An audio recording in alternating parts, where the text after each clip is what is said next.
ওং উগ্রং বীরং মহাবিষ্ণুং জ্বলন্তং সর্বতমুখং নরসিংহং ভীষণং বদ্ধং মৃত্যু মৃত্যু নামামহং স্বাহা। নমস্কার, আমি শীতল গোস্বামী, বাড়ি পশ্চিম মেদিনীপুর। গত 4 বছরের নেই এবছরও আমাদের নিজ গৃহে নৃসিংহ আবির্ভাব উপলক্ষে, নৃসিংহ চতুর্দশী উপলক্ষে নৃসিংহ ভগবানের মূর্তি পূজা করা হইবে।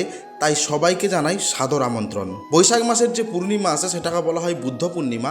সেই পূর্ণিমার আগের দিন শুক্ল চতুর্দশী হলো নৃসিংহ চতুর্দশী। যারা যারা জানতেন না বা যারা যারা এই প্রথম জানলেন তাদেরকে বলি, পূর্ণিমা এবং সংক্রান্তির দিন যেমন তুলসী তলায় মালসাতে বা গামলাতে চিড়ে প্রসাদ দেওয়া হয় হরির নামে, সেরকম ওই দিনও সারাদিন উপাস থেকে সন্ধ্যের সময় তুলসী তলায় এক মালসা ভোগ দিয়ে পুরোহিত দিয়ে পুজো করবেন।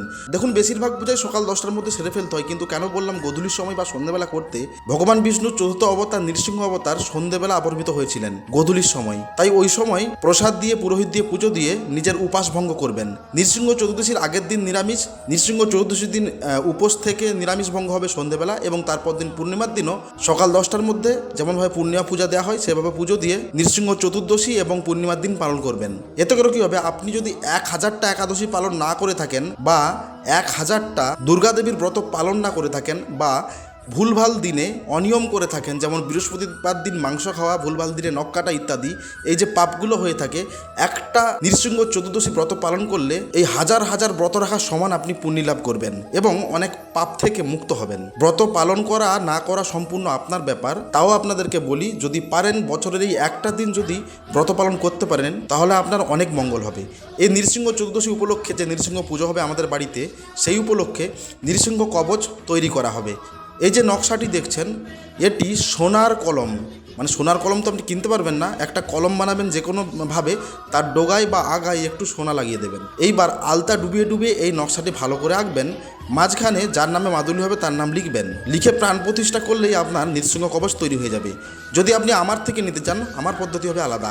এই নকশা তৈরি করা হবে, নকশার উপর নৃসিংহদেবের যে হাত থেকে ফুল পড়বে সেই ফুল দেওয়া হবে। আর যজ্ঞের ব্রস্তখণ্ড শেষকালে যে অগ্নিভঙ্গ করা হয়, আগুন নেভানো হয় দুধ দিয়ে, যে নারকেল চড়ানো হবে, সেই নারকেলের যে পোড়া ছাই সেটা দেওয়া হবে। তাই যদি নৃসিংহ কবচও নিতে হয় অবশ্যই ডিসপ্লেতে দেওয়া নাম্বারে হোয়াটসঅ্যাপ করে নাম গোত্র পাঠিয়ে দেবেন।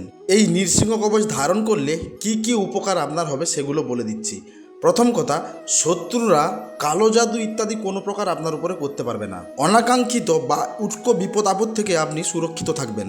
ব্যবসা ভালো চলবে এবং অর্থ সংকট মোচন হবে। আপনি সবার কাছে প্রিয় হতে পারবেন।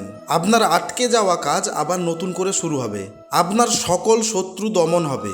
আপনি সাংসারিক বা পারিবারিক সমস্যা থেকে, ঝগড়াঝাটি থেকে মুক্তি পাবেন। আপনার কোনোরূপ দুর্ঘটনা হওয়া বা অকাল মৃত্যুর ভয় থাকবে না। আপনি যে কোনো ব্যক্তিকেই সহজেই পটিয়ে ফেলতে পারবেন। ঈশ্বরের কাছে কিছু প্রার্থনা করলে সেটা সহজেই পৌঁছে যাবে। 2 রকমভাবে মাদুলি তৈরি করা হবে, এক হলো তামার বডি দিয়ে, এক হলো রূপোর বডি দিয়ে।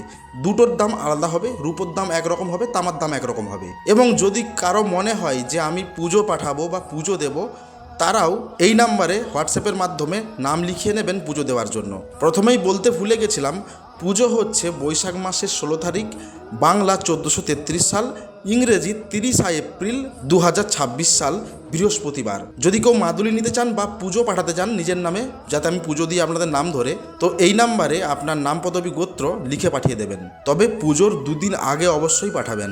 আর এই পুজোতে যোগদান করার জন্য বা স্বেচ্ছাসেবীর জন্য যদি আপনারা আমার বাড়িতে আসতে চান সেটাও হোয়াটসঅ্যাপে জানাবেন। আমি অনেক ধন্য হব এবং খুশি হব আপনাদের পায়ের ধুলো আমার বাড়িতে পড়লে। ধন্যবাদ।